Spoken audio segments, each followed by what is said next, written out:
கர்த்தரின் சத்தம். கர்த்தருடைய நாமம் உயர்த்தப்படுவதாக. கிறிஸ்துவுக்குள் அன்பானவர்களே, இந்த நாளிலும் கர்த்தரின் சத்தம் ஒன்றை நாம் கேட்போம்.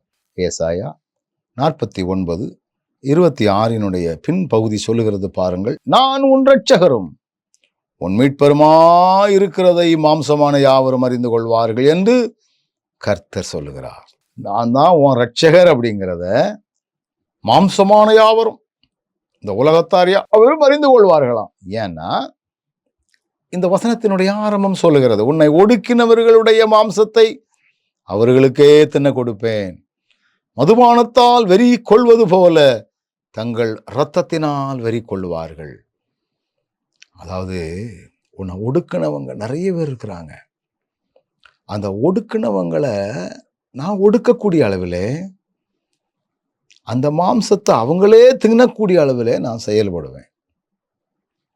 உன்னை ரட்சிக்கிறவனா, அழகாக வசனம் சொல்லுகிறது, நான் உன் இரட்சகரும் உன் மீட்பருமாயிருக்கிறதை மாம்சமான யாவரும் அறிந்து கொள்வார்கள்.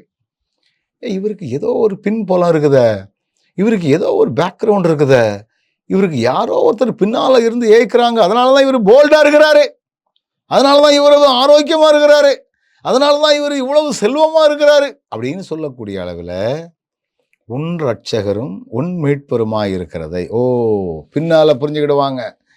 இவன் கிறிஸ்துவில் வேர் போட்டிருக்கிறாரு, ஆண்டவரை நம்பி இருக்கிறாரு, ஆண்டவருக்காகவே காரியங்களை செஞ்சுக்கிட்டு இருக்கிறாரு, அதனாலதான் அவருடைய காரியங்கள் ஒவ்வொன்றும் சக்சஸா போய்கிட்டு இருக்குது. ஒருவேளை இடர்படங்காக வரக்கூடிய காரியங்களாக தெரிந்தாலும் அதை மாற்றி அமைக்கக்கூடிய மகிமையான ஆண்டவர் இவர் கூட இருந்து நடத்துகிறாரு என்பதை மற்றவர்கள் காண்பார்கள், மற்றவர்கள் அதை புரிந்து கொள்வார்கள், மாம்சமான யாவரும் அறிந்து கொள்வார்கள். ஏன்னா என்னுடைய இரட்சகர் என் ஆண்டவர். எவ்வளவு அருமையாக ஆண்டவர் நமக்கு கற்றுக் கொடுக்கிறார்.